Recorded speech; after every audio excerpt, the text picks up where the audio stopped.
Hello,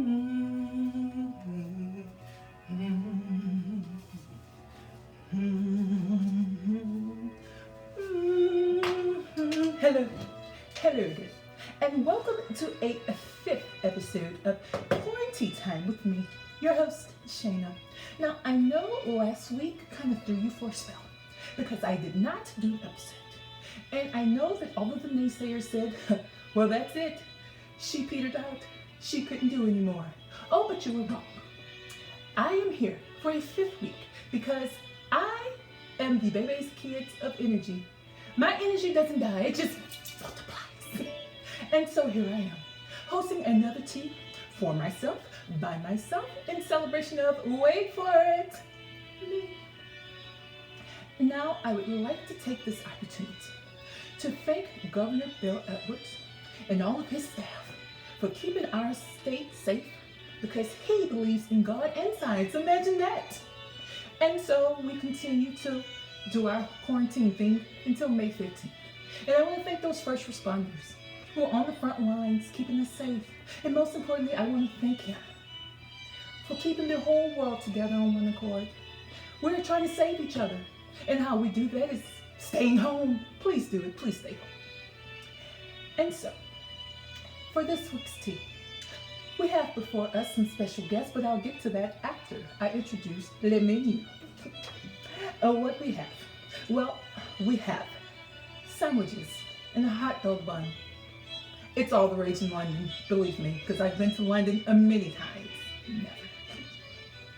And we have for our fruit, mangoes, which is stocked full of magnesium, which helps with migraines, because I'm sure you've probably had several during this quarantine.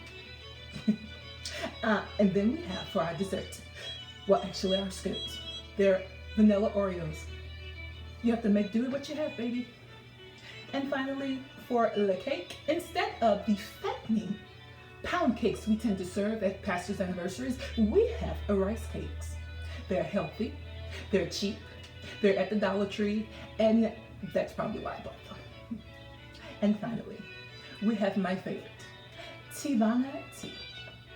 Why Tivana? Well, because Tivana makes you feel like you're running through a meadow of daffodils, even when you're really standing in the line at the Dollar Tree. Oh, resplendent. And now, for our guests. This is very personal to me because today we have my student Keisha. Oh yes, I have a student. She has been under my tutelage for about 3 weeks. Here she is. Keisha, say hello to the people. Right here. You can see her. Playing her violin. I taught her everything she knows. Say hello. Yes, Keisha. And to my immediate right, the love of my life, the joy in my world, the meter to my music, my son, Darnell. Darnell's going to speak later. Hopefully speak.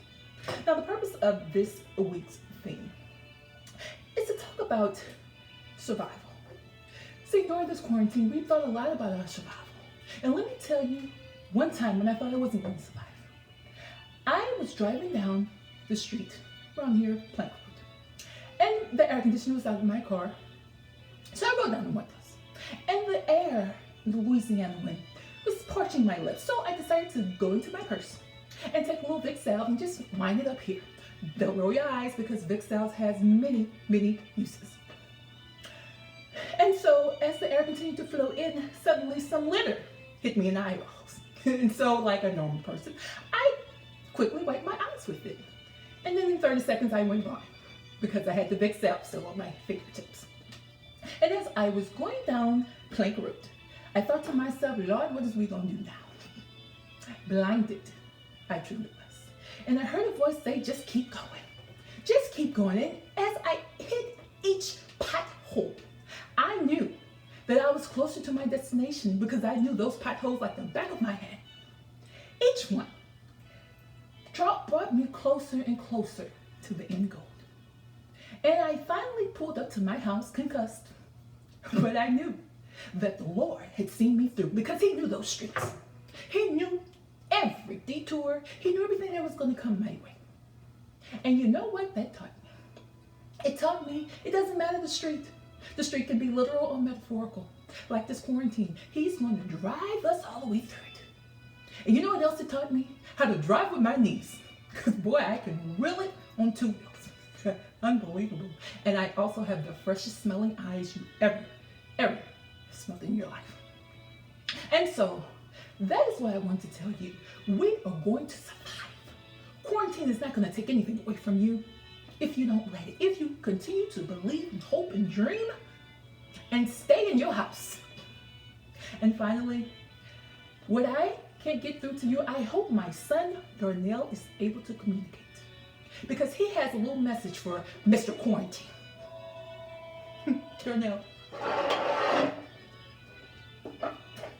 It's beautiful, isn't it? I bought him on Amazon.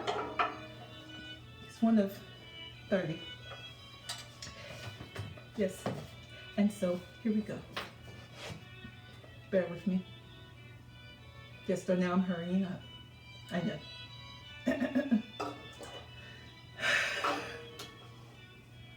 He's always ready, unlike his mother.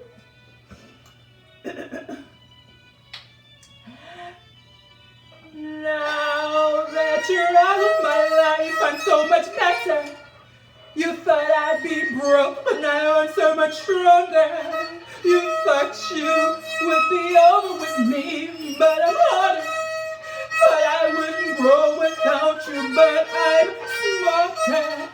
You thought you'd be stressed without me, but I'm chilling. Thought I'd be broke, but now I've sold my millions. I'm a survivor. I'm not gonna give up. I'm not gonna stop. I'm gonna work harder. I'm a survivor. I'm going to make it. I'm gonna stop and keep on surviving.